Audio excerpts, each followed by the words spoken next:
नमस्कार मित्रांनो, तू ही रे माझा मितवा या मालिकेच्या आजच्या भागामध्ये आता लावण्या डोळ्यात पाणी आणते. आजी विचारते की काय गं लावण्या, काय झालं तुझ्या डोळ्यात पाणी?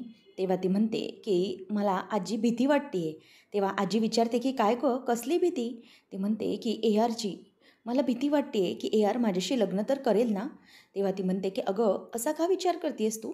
आता तर तुमचा साखरपुडा पण झाला आहे, मग तू असा विचार मनात का आणतेस? तेव्हा लावण्य म्हणते की नाही आजी, काय ना AR माझ्याशी कसा वागतोय ना गेल्या काही दिवसात, यामुळे मला खरंच खूप भीती वाटते. ती ईश्वरी काही केल्या त्याच्या मनातून जातच नाही आहे. मी कितीही प्रयत्न केला तरीही ईश्वरी त्याच्या मनातून जात नाही. म्हणून मला भीती वाटते आहे की किती काही झालं तरीही AR माझ्याशी लग्न करेल ना. आमच्या एंगेजमेंटला किती दिवस झाले, तो माझ्याशी धड बोलतही नाही किंवा काही आम्ही गोष्टी बोलू तर त्याही होत नाहीत. आता आमचं लग्न होणार आहे तर आम्ही एकमेकांशी नको का बोलायला, आमचे संवाद नको का व्हायलात? परंतु तसं काहीच होत नाही आहे. AR माझ्याशी बोलतच नाही आहे. त्याच्या मनात ती सतत ईश्वरी असते असंच वाटतं मला. तेव्हा मग आता लगेच आजी म्हणते की हे बघ लावण्या, असा विचार तर अजिबात करू नकोस. आणि आता तुमचं नवीन नातं सुरू होणार आहे आणि तुमच्या नवरा बायकोच्या नात्यामध्ये संशयाला जागाच ठेवू नको. कारण या नात्यामध्ये संशयाचं भूत जर ठरलं ना तर तो सगळ्यात मोठा शत्रू ठरेल.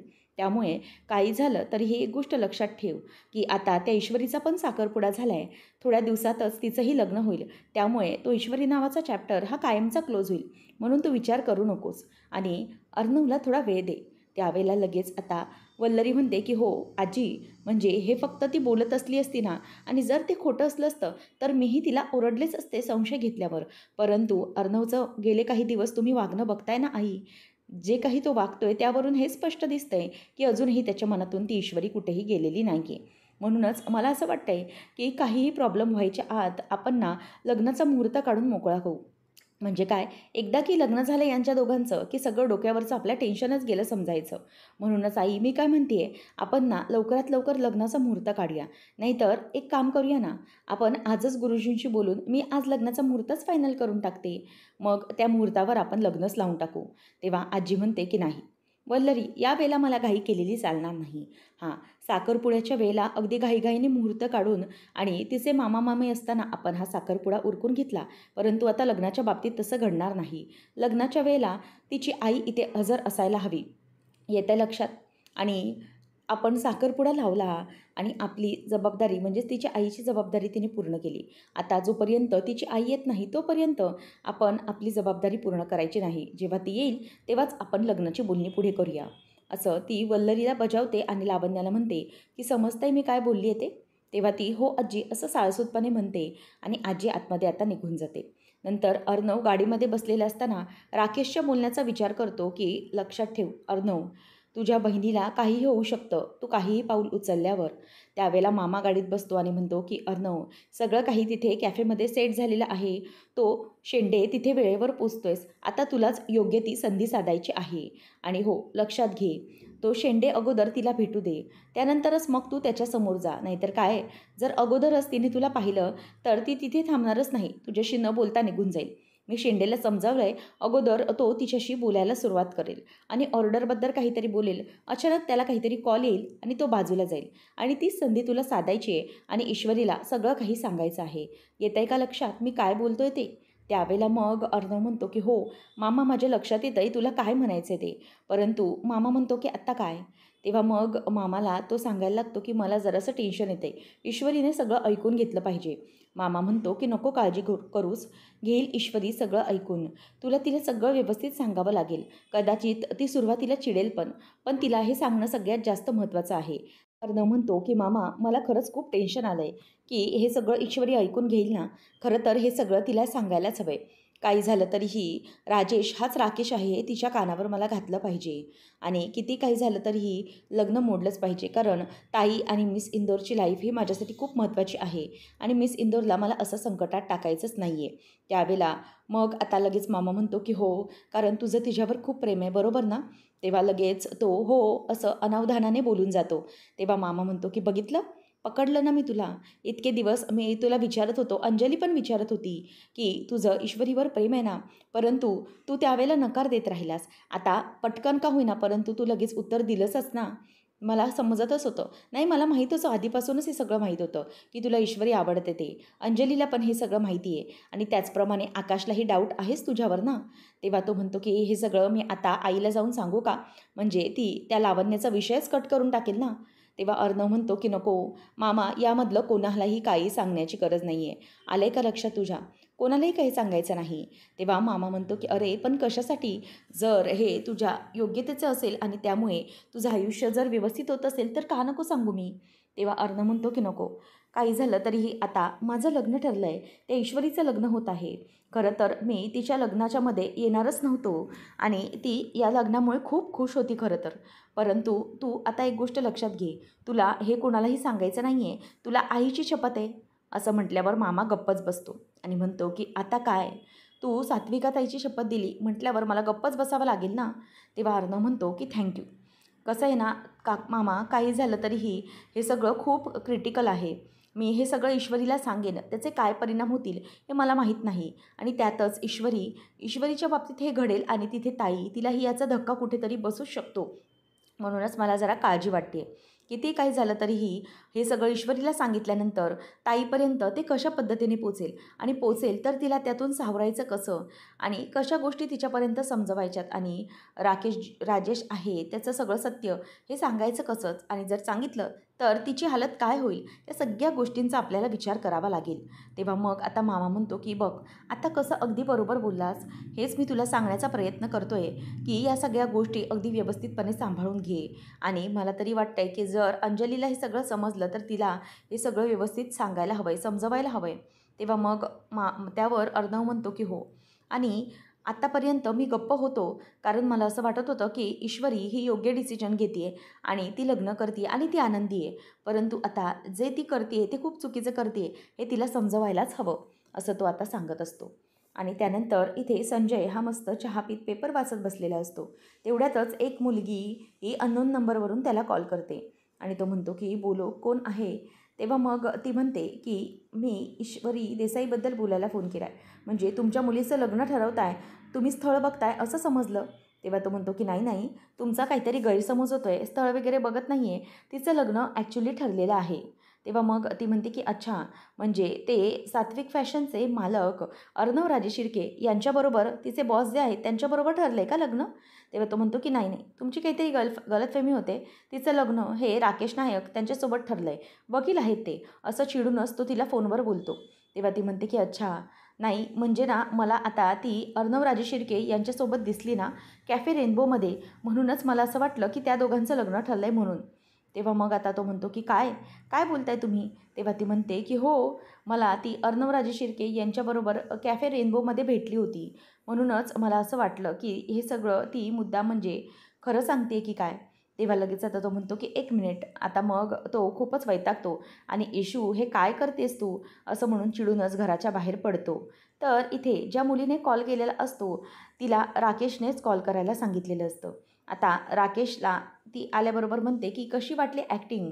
तेव्हा तो म्हणतो, की जमलंय, अगदी उत्तम जमलंय, असं म्हणून तो तिला पैसे देतो आणि म्हणतो, की आता लक्षात आलंय ना पुढे तुला काय करायचं आहे ते.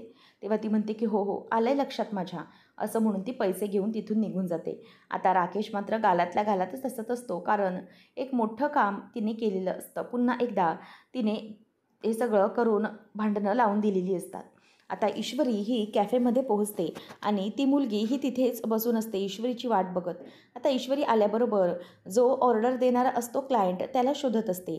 त्यावेळेला तिथून शेंडे हा आवाज देतो, की मिस देसाई. मग ईश्वरी त्याच्याकडे हसतच बघते आणि मग त्याच्या बाजूला येऊन बसते. आता ती म्हणते, की मला सांगा, की तुम्हीच मिस्टर शेंडे आहात ना. तेव्हा तो म्हणतो, की हो हो बरोबर ओळखलत, मीच मिस्टर शेंडे. बरं, तुम्हाला मला एक मोठी ऑर्डर द्यायची होती. खरं तर तुम्हाला मी तुमची मिठाई खाल्ली आहे, खूपच उत्तम होती आणि खरं तर ऑर्डर खूप बल्कमध्ये द्यायची आहे. काय ना आमच्या कंपनीमध्ये एक इव्हेंट आहे आणि त्यासाठी तुम्हाला ही ऑर्डर द्यायची होती. खरं तर इतकी बल्कमध्ये जमेल ना. तेव्हा ती म्हणते, की हो हो अगदीच जमेल, नो इश्यू. मग तेवढ्यातच तो म्हणतो, की एक मिनिट हां, जरा मला फोन येतो आहे आणि खूप अर्जंट आहे, त्यामुळे मला हा फोन घ्यावा लागेल. असं म्हणून आता ईश्वरी म्हणते, की बरं बरं ठीक आहे सर, हा फोन घ्या तुम्ही. असं म्हणून ती आता तिथेच गप्प बसलेली असते आणि अर्णव हा बाजूच्या सीटवर बसून सगळं काही ऐकत असतो. आत्ता तो म्हणतो की ठीक आहे, तुम्ही इथेच बसा, मी लवकरच जरा फोन अटेंड करून येतो. म्हणूनच आता तो तिथून बाजूला जात असतो. ईश्वरी थोडीशी आता टेन्शनमध्ये आलेली असते आणि तिला खरं तर आनंदही असतो की तिला इतकी मोठी ऑर्डर मिळणार आहे. शेंडे 1 मिनिटच हां, असं म्हणून तिथून जरा बाजूला जातो आणि ईश्वरी हो हो प्लीज असं त्याला सांगते. आणि नंतर मग आता ईश्वरी कधी एकटी भेटते आणि कधी संधी साधून मी तिच्याशी बोलतोय अशाच हेतूने अर्णव हा पाठ करून तिथे बसलेला असतो. आणि त्याचबरोबर तो शेंडे जेव्हा तिथून निघून जातो तेव्हा ईश्वरी वाट बघत असते आणि अर्णव त्याच वेळेला मिस इंदोर असा ईश्वरीला आवाज देतो. आणि आवाज दिल्याबरोबर आता इथे ईश्वरी पटकन दचकते की मला हा आवाज कुठून आला. म्हणून तो पुन्हा एकदा आवाज देतो की मिस इंदोर मागे बघ. आता ईश्वरी जेव्हा मागे बघते तेव्हा त्याला जबरदस्त तिला धक्काच बसतो. अर्णवला समोर पाहिल्यानंतर ती दचकते आणि म्हणते की अर्णव सर तुम्ही. तेव्हा आता राकेश हे सगळं लपून छपून ऐकत असतो आणि बघत असतो. ईश्वरी म्हणते की अर्णव सर तुम्ही इथे कशासाठी आलात आणि का आलात. तेव्हा मग तो म्हणतो की मी ईश्वरी माझं प्लीज ऐकून घे, मला तुला खूप काहीतरी महत्त्वाचं सांगायचं आहे, जे मी कालही सांगण्यासाठी आलो होतो परंतु तुमची खूप मोठी मिसअंडरस्टँडिंग झाली, प्लीज ऐकून घ्या. तेव्हा मग ईश्वरी म्हणते की सर काय प्रॉब्लेम आहे तुम्हाला, मला तुम्हाला भेटायचं नाही आहे आणि तुमच्याशी बोलायची पण इच्छा नाही आहे, तुम्हाला हे समजत नाही आहे का, असं ईश्वरी सरळ बोलून दाखवते. अर्णव म्हणतो की मिस इंदोर प्लीज ऐकून घे, मी काय सांगण्याचा प्रयत्न करतोय ते, तू हे जे काही करतेस ना हे लग्न करू नकोस प्लीज, या लग्नाला तू नकार दे. तेव्हा ईश्वरी म्हणते की बस बहुत हो गया अर्णव सर, आता मी ऐकून घेणार नाही, मी ऐकते म्हणून तुम्ही प्लीज काहीही बोलू नका, आता बास झालं हा, असं म्हणून ती त्याला थांबवते. आजूबाजूचे सगळे लोक आता तिच्याकडे बघतच राहतात. ईश्वरीच्या ते लक्षात येतं म्हणून ती स्वतःचा आवाज थोडा कमी करते. अर्णवलाही आता ईश्वरीचं हे रूप पाहून खूप वाईट वाटलेलं असतं. कधीही ती अर्णवबरोबर अशी वाईट वागलेली नसते परंतु आता तिने तसं वागायला सुरुवात केलेली असते. ईश्वरी म्हणते की अर्णव सर प्लीज माझं ऐकून घ्या, तुम्ही आता ह्या सगळ्या गोष्टी का बोलताय आणि मला सांगा ना माझ्या लग्नाच्या बाबतीत तुम्हाला काय प्रॉब्लेम आहे. तेव्हा मग तो म्हणतो की प्रॉब्लेम नाही आहे ईश्वरी, हे जे लग्न तू त्या माणसाबरोबर करतेस तो राकेश. ईश्वरी म्हणते की बस झालं सर, आता तुम्ही राकेशजींबद्दल काहीही बोलू नका आणि हे जे सगळं काही केलं आहे माझ्या आईवडिलांनी केलं आहे आणि त्यांनी जो काही फैसला घेतला आहे तो माझ्यासाठी अगदी योग्य आहे असं मला वाटतं. त्यामुळे प्लीज तुम्ही आता या बाबतीत काही बोलू नका आणि मी या बाबतीत तुमचं काहीही एक ऐकून घेणार नाही. ईश्वरी असं सरळ आता ठामपणे स्वतःचं मत मांडते. अर्णव समजवत असतो की ईश्वरी मला बाकी काही सांगायचं नाही, मला इतकंच सांगायचं आहे की तुझे काही करतेस ना खूप मोठी चूक करतेस, त्यामुळे तू हे लग्न करू नको. ईश्वरी हात जोडून म्हणते की हे बघा अर्णव सर तुम्ही प्लीज या बाबतीत मध्ये पडू नका, नका या सगळ्यात मध्ये पडू, प्लीज मी तुमच्याकडे हात जोडते आहे, असं म्हणून ती त्याला त्या बोलत असते. तेव्हा मग तो म्हणतो की मिस इंदोर तुला समजत कसं नाही आहे, मी तुला काय सांगण्याचा प्रयत्न करतो आहे ते. अगं हे सगळं ना तो राकेश आणि त्याने माझ्या ताईला असं म्हटल्यावर ती पुन्हा एकदा थांबवते आणि म्हणते की अर्णव सर तुम्हाला जर असं वाटत असेल की तुम्ही अंजलीताईंचं नाव घ्याल आणि मी तुमचं हे सगळं ऐकून घेईल तर ते तसं होणार नाही, तुम्ही उगीचच ताईचं नाव घेऊन मला काहीही सांगू नका. तेव्हा मग ती म्हणते की मग नक्की सांगा काय कारण आहे ते, हे लग्न तुम्ही मला करायला का नाही सांगत आहात, आता यामागचं एक कारण तुम्ही मला सांगा, असं ईश्वरी अर्णवला सांगते. त्यावेळेला मग अर्णवला मामाचं वाक्य आठवतं की समजा तू सगळं हे ईश्वरीला सांगितलं आणि जर हे सगळं प्रकरण हे आपल्या घरापर्यंत अंजलीपर्यंत येऊन पोचलो किंवा तिच्या घरातले आपल्यापर्यंत येऊन पोचले तर आपण काय करणार आहोत. तेव्हा मग अर्णव थांबतो आणि म्हणतो की मिस इंदोर मी तुला आता एवढंच सांगू शकतो आहे की प्लीज तू या सगळ्या गोष्टीमध्ये पडू नकोस, तू त्याच्याशी लग्न करू नकोस. त्यावेळेला आता ईश्वरी म्हणते की नाही अर्णव सर तुम्ही माझं ऐकून घ्या. तेवढ्यातच तिथे आता संजय आलेला असतो. संजय आल्याबरोबर ईश्वरी असा जोरात तो आवाज देतो आणि संजयला पाहिल्यावर अर्णव आणि त्यानंतर ईश्वरी दोघांनाही धक्का बसतो. संजयला आता अर्णव पाहतच राहिलेला असतो की पुन्हा एकदा हा माणूस आला म्हणजे हा मला ईश्वरीशी बोलूनच देणार नाही, हे त्याचं आता पूर्णपणे ठाम मत झालेलं असतं. त्यामुळे आता ईश्वरीकडे अर्णव बघतच राहतो. संजय रागाने अगदी चिडूनच ईश्वरीकडे बघत असतो. आता ईश्वरीला धक्काच बसतो की बाबा इथे कसे काय पोचले. आता हे जे सगळं सुरू असतं राकेश त्याची जी मुलगी बसवलेली असते त्या मुलीला हे सगळं शूट करायला मोबाईलमध्ये सांगत असतो आणि त्याच वेळेला राकेश देखील लपून छपून हे सगळं बघत असतो. आता ईश्वरीकडे संजय येतो आणि राकेशही अगदी लपून छपून या सगळ्याची मजा घेत असतो. अर्णव ईश्वरी एकमेकांकडे बघू लागतात कारण त्यांना समजलेलं असतं की आता काही त्यांचं बोलणं होणार नाही. तेव्हा संजय म्हणतो की ईश्वरी, मी तुला कालच सांगितलं होतं ना की या माणसाशी बोलायचं नाही किंवा त्याच्याशी भेटायचंही नाही, परंतु तरीही तू माझं ऐकलं नाही. अगं निदान माझ्या शब्दाचा तरी मान ठेवायचा होतास तू. तेव्हा ईश्वरी म्हणते की बाबा प्लीज माझं ऐकून घ्या, तुमची काहीतरी गलतफहमी. तेव्हा मग तो म्हणतो की बस आता मला काही ऐकून घ्यायचं नाही. मी तुला सांगूनही तू माझं ऐकलं नाहीस, त्यामुळे मला याचंच आधी खूप वाईट वाटलं आहे. आता मला तुझ्याकडून काहीच ऐकून घ्यायचं नाही आहे. आता इथून पुढे मी तुला बजावतोय की या माणसासोबत तू कुठेही दिसायचं नाहीस. तेव्हा ईश्वरी म्हणते की बाबा हो निदान माझं ऐकून तरी घ्या, मी इथे यांना भेटायला आलेच नव्हते, हे इथे होते. तेव्हा मग आता ते ऐकल्यावर संजय म्हणतो की या माणसाला मी अगदी व्यवस्थित ओळखून गेलो आहे. तेव्हा मग आता इथून पुढे तूही माझ्या मुलीला भेटायचं नाहीस असं तो सांगतो.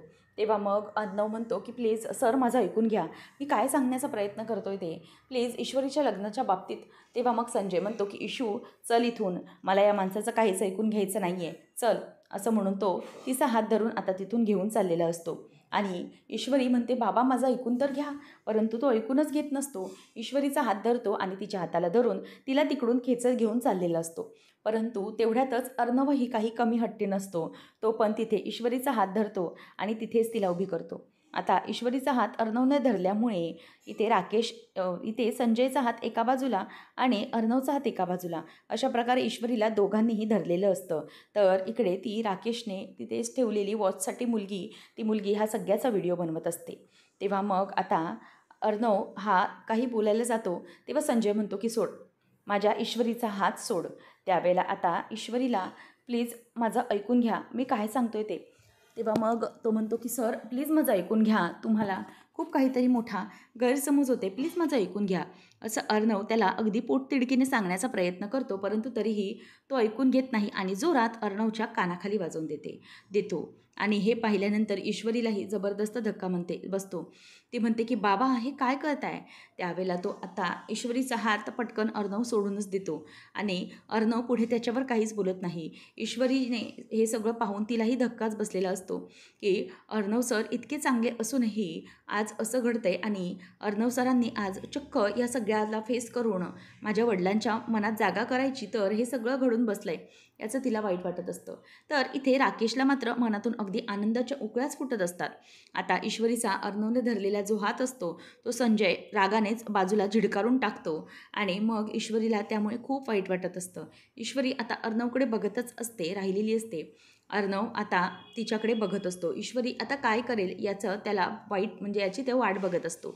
आता त्यावर संजय म्हणतो की इशू चल पटकन इथून, चल लवकर निघ असं म्हणून आता तो तिच्या हाताला धरतो आणि तिला तिथून घेऊन जात असतो. आता ईश्वरीचे डोळे अगदी पाण्याने भरलेले असतात, कारण जो काही प्रकार घडला आहे त्यामुळे त्याला खूप त्रास होत असतो. आणि त्यामुळे आता संजय ह्या ईश्वरीला धरतो, तो जराही त्याच्याकडे किंवा ईश्वरीकडे बघत नाही आणि मग तिथून तिला घेऊन चाललेला असतो. हे सगळं पाहून अर्णव तिच्याकडे बघतच राहतो की हे सगळं काय घडून बसलं. ईश्वरीला मला सांगायचं होतं परंतु तिला काहीही सांगता आलं नाही याचं वाईट त्याला भयंकर वाटलेलं असतं. नंतर आता राकेश आनंदात हसत असतो आणि म्हणतो की अरे वा, चला मेहुणे साहेब सत्य सांगायला निघाला होतात, परंतु तुमचीच किती वाट लागली आणि चला आज तर खूप मजा आली असं म्हणून आता राकेश त्याच्याकडे हसतच अगदी बघत असतो. आणि त्याच वेळेला सगळ्या लोकांनी या सगळ्याचा व्हिडिओ शूट केलेला असतो. आणि हे सगळं होत असताना अर्णवला अगदी मेल्याहून मेल्यासारखं झालेलं असतं, कारण जे काही घडतंय याचा त्याला भयंकर त्रास झालेला असतो आणि वाईट वाटत असतं. आणि सगळेजण आता त्याच्याकडे कॅफेमध्ये बघत असतात. एक प्रकारचा त्याचा हा इन्सल्टच झालेला असतो. त्यानंतर आता ईश्वरी धावत घरी येते. आई असं म्हणून रडत मिठी मारते. तेव्हा ती म्हणते की काय झालं. तेव्हा तो म्हणतो की तिला विचार काय झालं ते, काय केलं तुझ्या लेकीने ते. तिला किती वेळा मी बजावलं होतं की त्या माणसाला भेटायचं नाही, त्याच्याशी बोलायचं नाही, तरी त्या अर्णव राजेशिर्केला ही कॅफे शॉपमध्ये भेटायला गेली होती. ती म्हणते की नाही आई प्लीज नाही, असं नाही आहे, असं काहीच नाही आहे. तेव्हा मग तो म्हणतो की मग मी जे काही बघितलं माझ्या डोळ्यांनी ते खोटं होतं का. हिला किती वेळा सांगितलं, काल नंबरही ब्लॉक केला तरीही तिने ऐकलं नाही. तेव्हा मग इशू म्हणते की अहो बाबा मी भेटायलाच गेले नव्हते त्यांना, खरं सांगते मी तुम्हाला. तेव्हा मग आता लगेच संजय म्हणतो की अरे वा, म्हणजे तो काही योगायोगाने तिथे आला होता का. बरं आहे, म्हणजे हे सगळं तू आता मला बोलतेस इशू. एकतर तू माझ्याशी खोटं बोलली आहेस आणि माझ्या शब्दाचा मान ठेवला नाही. आणि आता मी तुला ओरडणार नाही आहे, परंतु प्लीज तू आता मला सारखं सारखं तेच तेच बोलून दाखवू नकोस. ती म्हणते की बाबा प्लीज माझं ऐकून तरी घ्या ना. हे जे काही झालं आहे ते खरंच मी अर्णव सरांना तिथे भेटायला गेले नव्हते. खरं सांगते आई, तरी तू तरी विश्वास ठेव. तेव्हा मग सुप्रिया म्हणते की अहो इतकं सांगते ना पोटतिडकीने की ती तिथे अर्णवला भेटायला नाही गेली होती, तो तिथे अचानक आला असेल ना. मग तुम्ही तिला उगीच इतकं का बोलताय.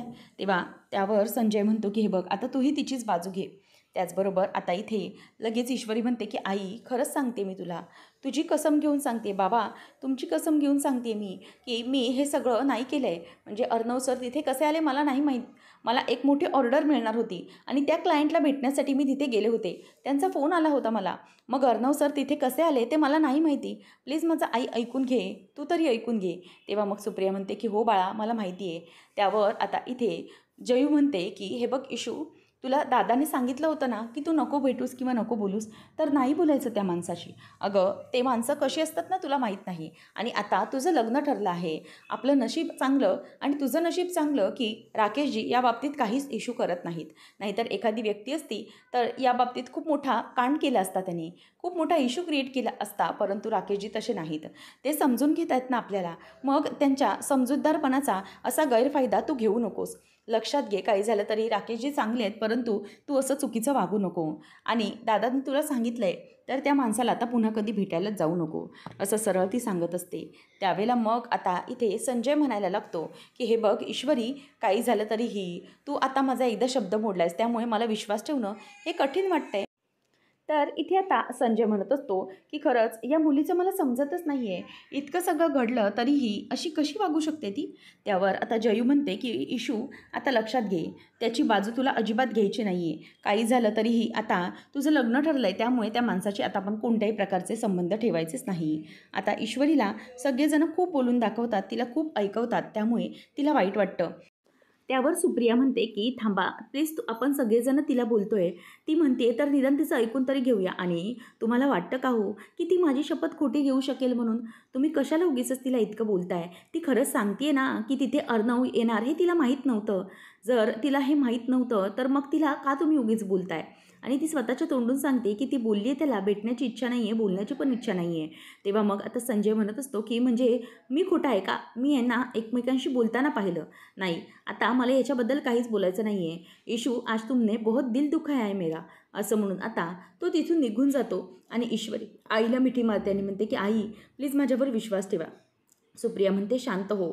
तर पुढच्या भागामध्ये आपल्याला पाहायला मिळतं नम्रता इशूला सांगत असते की ईश्वरी मला सांग की तुला ही ऑर्डर मिळणार आहे आणि तू त्या कॅफेमध्ये जाणार आहेस, हे फक्त तुला आणि मलाच माहीत होतं आणि आईला. मग हे तिसरी व्यक्ती कोण आहे जिला हे सगळं माहीत होतं? हे नक्की सगळं काय प्रकरण आहे आणि तिथे बाबा कसे पोचले? जर बाबांना हे माहीतच नव्हतं मग ते तिथे आले तरी कसे? याचा अर्थ इशू हे सगळं ना कोणीतरी मुद्दाम करतंय. म्हणजे हे सगळं कोणीतरी मुद्दाम घडवून आणल्यासारखा प्रकार घडत आहे. हे सगळं काहीतरी खूप चुकीचं आहे. ईश्वरी म्हणते की हो, म्हणजे मलाही ताई तसंच वाटतंय की मी तिथे क्लायंटला भेटायला गेले आणि अर्णव सर तिथे होते आणि अचानक बाबा पण तिथे आले. हे सगळं नक्की काय आहे असा प्रश्न इशू आणि नमो दोघींनाही आता पडलेला असतो आणि त्यामुळे टेन्शनमध्ये असतं. तर इथे आता आजी ईश्वरीला कॉल करते आणि म्हणते की तुला माहिती आहे का, तुझ्या या एका गलतफहमीमुळे काय प्रॉब्लेम झालेला आहे तो? माझा नातू, तू हे सगळा काही प्रकार घडला आहे त्यामुळे माझा नातू अजून घरी आलेला नाही आहे. तो कुठे गेला आहे, काय गेला आहे हे कोणालाही माहिती नाही आहे. तो इतका वेळ झाला अजूनही घरी आलेला नाही. काय करायचं मी, सांग मला.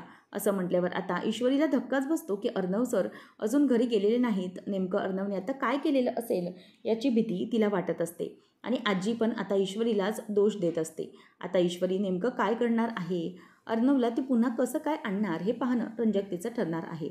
अशाच मालिकांचे अपडेट्स जाणून घेण्यासाठी आजच आपल्या चॅनलला सबस्क्राईब नक्कीच करा. धन्यवाद.